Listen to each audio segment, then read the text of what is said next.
ولا نخوض في تفاصيل، والكلام ده ما غلو مننا، ما لا ده ما غلو، ما اشتطاط مننا، ده منطق. بنقول في ده منطق. والحرب بتجيب كيف؟ هو ده السؤال اللي احنا دايرين نساله. يجينا ود مجنع كده، كان من بهنا، كان من بهنا، كان من اي حته، يقولون الحرب دي بتجيب كيف؟ انا بقول لك قاده الجيش السوداني بيقتلوا في مواقعهم، بيرموا بالصواريخ داخل مكاتبهم. طيب الحرب تجي كيف؟ انت تقتل لي قاده داخل المواقع بتاعتهم. انت قبل 3 يوم بتقصف لك 30 مدني بتلقيهم صرعه، 30 مواطن وسيده وطفله. طيب اللي بيوقف الحرب دي اللي بيوقفها منه الجيش ده مشى قاتل برا مواقعه، الجيش ده مشى اللي احتل عليه بيت زول، الجيش ده مشى نصب له ارتكاز في شارع قفلوا من الناس، الجيش مشى نصب له مدفع في مدرسه ولا في مستشفى. يوقف الحرب كيف الجيش؟ الجيش ما معني بوقف الحرب. والا ده زول ماشي يكتف الجيش يقول له والله يا اخي استسلموا للدعم، زي ما قال واحد من اللي اسمه مفكر، قال اسمه نور حمد، قال والله الحرب دي ما بتجيف والدعم السريع ما بيطلع من بيوت الناس. ده بالنسبه لك انت، بالنسبه لك انت والله يطلعوا بالمزيكا، والله يطلعوا من الخرطوم دي بالموسيقى، والله يطلعوا دفوف الشعب السوداني بتاعت الاحتفال والكده تسمع في اذانك، تسمع في اذانك. ايه اللي ما يطلعوا؟ ومين قال لك؟ قال لك في معارك زي دي بتنتهي بالطريقه دي؟ ما خلاص الشعب السوداني يقول والله انا احتلوني ونمشي نقعد في ليبيا ولا نقعد في تشاد ولا نقعد في النيجر. ما في كلام زي ده. منو داير يوقف الحرب دي؟ ده الجيش يمشي يوقف، يمشي يناقش وقف لا للحرب كيف؟ يعني هسه مثلا انا ماشي لتوت قلواق ده ولا السجم ده ماشي داير اوقف الحرب، اقول كيف؟ اقول شنو؟ بالمنطق. خلي الكلام الوطني وخلي الكلام كده بالمنطق. مطلوب شنو من الجيش عشان الحرب تقف؟ مطلوب شنو؟ الاستسلام. قدمنا فرقة شهداء، قدمنا لواءات شهداء، قدمنا عقدة شهداء، قدمنا عمدة شهداء، قدمنا كل الرتب، قدمنا جنود، قدمنا مستنفرين، قدمنا أئمة مساجد، قدمنا نساء، قدمنا أطفال. الحرب دي عشان تقف نحن الجيش يعمل شنو؟ والسؤال ده لأي زول عبيط بيطرح القصة دي يجي يوقف يطلع كده يقول لك لا للحرب. الجيش ده مطالب شنو يعمل شنو؟ يطلع من بيت منه عشان الحرب تقف، يطلع من ياتو مستشفى. الجيش ده قاعد في مواقعه، يطلع من مواقعه يحفروا قبور يدفنوا فيها يعني عشان الحرب تقف، يطلعوا الخزائن بتاعت الذخيره بتاعتهم يرموها عشان الحرب تقف، ولا يعملوا شنو بالضبط؟ يعني انت 6-7 شهور انت بتدون المواقع العسكريه دي بنيران كثيفه، بقيت تقصفها بصواريخ، وتجي تمشي تطوط اي زول بيمشي في هو الكلام ده في الغالب يكون كذب، ما يكون صحيح. في الغالب انا حسب تقديري وحسب يعني التفسير العقلي للمسائل. لكن اذا في زول بيفكر في كلام زي ده زول داير يمشي ديك النار مولعه، داير يمشي يخش فيها. ليه؟ لانه اذا انت مثلا تاخرت في كسب المعركه، الناس بيجوا يشوفوا والله المعركه دي الجيش تاخر في كسبها عليه 1 2 3 4، شوفوا العله وين. العله في الغايه يتغير، والكلام ده قلنا مرارا وتكرارا. العله في الصيغ القتاليه تتغير. العله عندنا ثغرات امنيه، الثغرات الامنيه تتقفل، اللي ما بيقدر يعمل الحاجات دي يمشي يجي زول يعملها. الداري يبيع لما الشعب السوداني ده منه اي زول داري يمشي الطوطح يقول لا للحرب بس كده، لا للحرب. اول شيء جاوبنا الجيش السوداني ده مطلوب منه شنو عشان الحرب تجي؟ مطلوب شنو من الجيش السوداني؟ 1000 مرة قلنا لك انت اذا دارت تجي في الموقف الصحيح قول لا للتمرد، ما تقول لا للحرب. وقف الحرب دي يعني اجراء واحد، انه التمرد ده يسلم سلاحه ويبركوا في الوطن، يسلم روحهم، يلمون في معسكرات ويمشي يفور امر القوات ده ما في خيار غير كده، او يهزموا. لو في زول تاني عنده فهم لانه الحرب دي بتجيف غير كده يورينا له. الجيش عامل شنو؟ يجينا اي زول يطلع في الترابيزه دي يقول لي والله نحن دايرين نوقف الحرب دي ودايرين نقول للجيش وقف الحرب. الجيش عامل شنو عشان يوقف الحرب؟ طيب نسمع محمد الفقيه عنده رؤيه في كيف تقف هذه. خلينا نسمع. ويمثل الان تيار سياسي ربما لديه تواصل مع هذه الميليشيات ويعبر عن هذه الميليشيات بصوره او باخرى. دعونا نستمع. الرساله الثانيه للجنرال البرهان، نحن الليله في اكتوبر، وده الشهر السنه الثانيه لانقلابك في 25 اكتوبر. نحن عايزين منك اولا اعتذار واضح عن هذا الانقلاب، وانه كان سبب في كل هذه المآسي التي حدثت للبلاد، لانه الاعتذار بيغوض لتصحيح الاخطاء، وده كان خطأ جسيم جدا وحذرنا منه كثير، لكن اصريتوا انكم تمضوا فيه. الان قلت انك عملت الانقلاب عشان ما يحصل حرب، والان حدثت الحرب ودمرت البلد، وبالتالي الاعتذار مطلوب. محمد حمدان ده قالوا اعتذر عن الانقلاب، ودي كانت خطوه لانه يمشي في طريق تصحيح الاخطاء. المطلوب الان انه انت تقدم اعتذار واضح وتمشي تتجه مباشره للحل، لا تخضع للابتزاز. امامك فرصه، وانت اكثر شخص يعني كان السماح فيه واعطتك عدد من كبير جدا من الفرص. نحن بنطلب منك انك تعتذر عن هذا الانقلاب وتتجه مباشره الى الحل السياسي الى جده. ورجاء خاص، توقف عن صناعه الاجسام الوهميه. جربت الكلام ده في اعتصام الغصب، وجربته في روتانا، وجربته في عواصم مجاوره، وما زلت ماضي في هذا الطريق. هذا الامر لن يحقق اي تقدم. توحد مع السودانيين وتوجه لجده واحمي بلادك، لان هذه مسؤوليه تاريخيه، وهذه مهمه تصديت لها انت شخصيا بانك اخذت السلطه عنوه واقتدارا وذهبت بنا الى السجن. الان اتجه الى جده. الحل سهل، يعني يطلع يقول انا والله متاسف، سف الترابه دي زي ما قال حمدتي، ويركب طيارته ويمشي جده. اعتذر عن 10 انقلاب 21 اكتوبر، والحرب بتجيف، يعني خلاص دي التعويذه السحريه لايقاف الحرب ربما.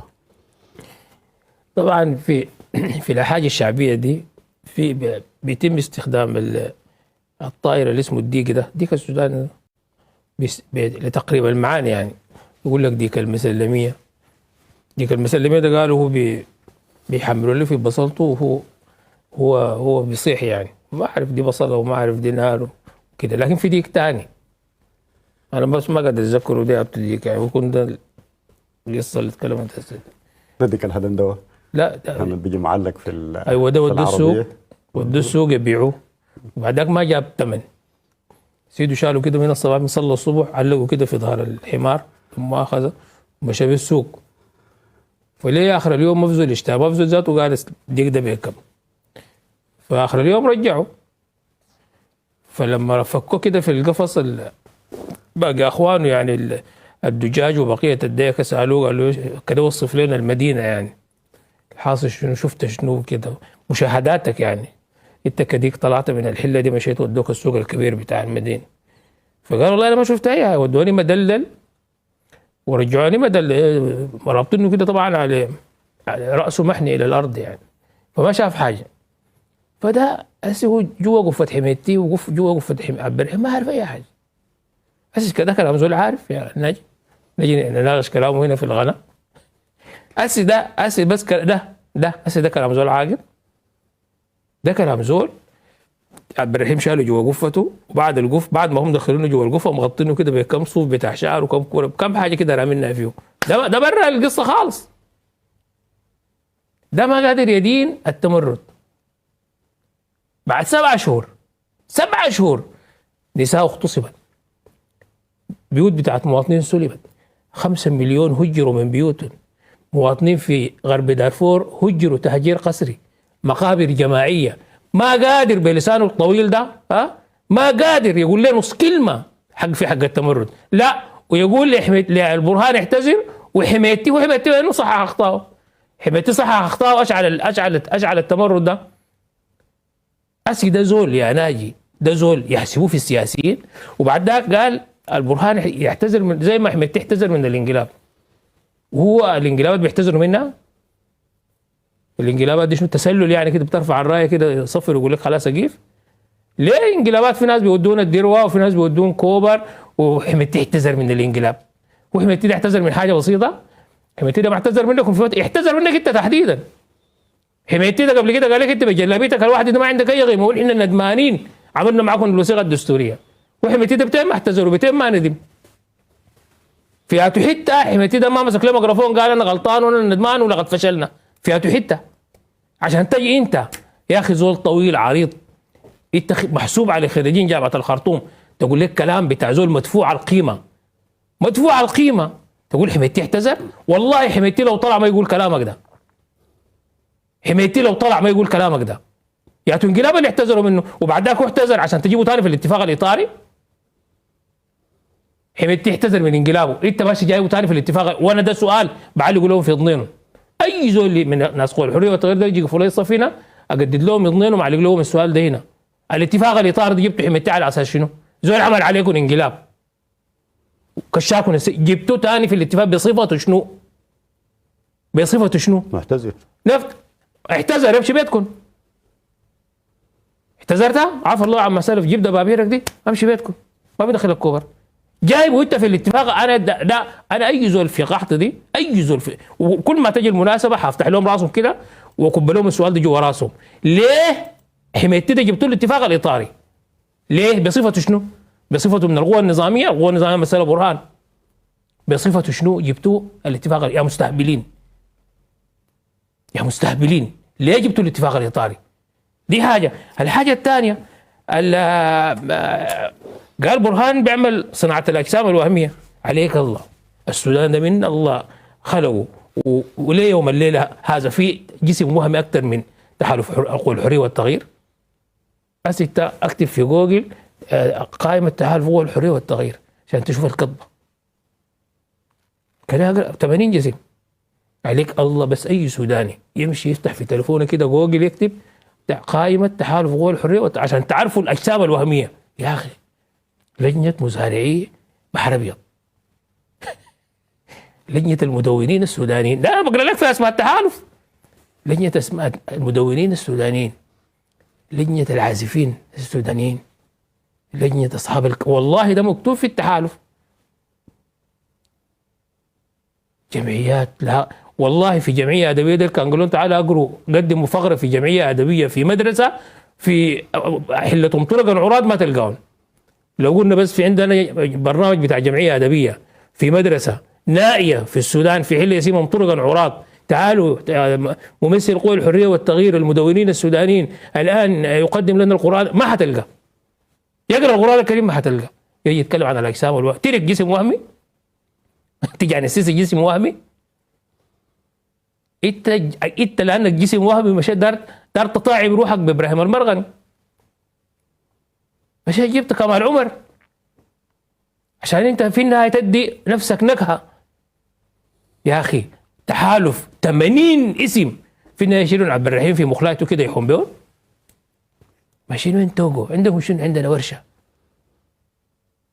ماشيين وين؟ ماشيين كمبالا. عندكم شنو؟ عندنا لقاء. انت لو ما جسم وهمي ما تعرف في السودان، ما ترى الناس قاعدين جوا، الاسلاميين دول قاعدين جوا، قيادتهم السياسيه قاعده جوا، قاعد لك في فندق فاتو. يا اخي ما بتخجل، يا اخي ما بتختشي، قاعد لك في فندق قروش واكلك وشرابك بيدفع لك عبد الرحيم وانت جسم وطني ودار تنصح البرهان. تنصح البرهان بشنو؟ وطبعا هو بينصح. انت قال البرهان ما البرهان ده لما جيت وقعت مع الاتفاق كان اعتذر؟ لما جيت وقعت مع الاتفاق الاطاري كان اعتذر؟ ولا جيت وقعت مع الاتفاق الاطاري بحثا عن شراكه جديده لانك انت زول ظهرك مكسور وما ظهرك برا المكسور، انت فيك حاجات كثيره مكسوره، لكن انت جيت قعدت مع الفريق البرهان ده لانه انت ما عندك قوام تقدر تمشي في المسرح السياسي ده من غير ما تتوقع على البرهان. يا اخي بس اي زول يرفع له كلام يجي يقول واي زول احنا نقول حنتكلم معاه بالقسوه دي لانه انت لا اعتذرت عن دماء قاده القوات المسلحه، لا اعتذرت عن دماء المدنيين، لا اعتذرت عن المقابر الجماعيه، لا اعتذرت عن التهجير القسري، لا يا اخي السودانيين دول الان فقدوا اكثر من 100,000 سياره. واي زول شايفها ماشيه وين؟ انت ده كله ما شايفه، بس دار تقول البرهان امشي لجده؟ والله انا دار اقول لك كلام كمان، انت والبرهان كلكم امشوا جده، كلكم امشوا جده. والله تاني زول يفرض على الشعب السوداني ده رؤيه ولا قرار ولا مشروع، ده موضوع انتهى. بعد الدم اللي اتدفق في التربه السودانيه دي، بعد الدماء الاهدره التمرد ده، اعوانكم الجناح العسكري بتاعكم ده، تاني زول بيفرض على الشعب السوداني دي صيغه ما في الكلام ده. اخذوه واسمعوه واعملوا حلقه في ضنينكم، بلاش كلام فارغ معاكم. طيب خلينا وقاعدين تقول جنجوي صح؟ انت احسن من الناس مني. انا في حاجات كده ردمت فيه وعامل ذاته صح؟ بيرد انا برضه بكن لك الاحترام والتقدير. واحد قال لي دمجهم والله يا اخي دمجهم 200 دمج ده تحت الطاوله يعني تحت الترابيزه دمج ده عديل بعبر الاعلام انت بتتكلم كيف انت بتلعب لي ولا شنو؟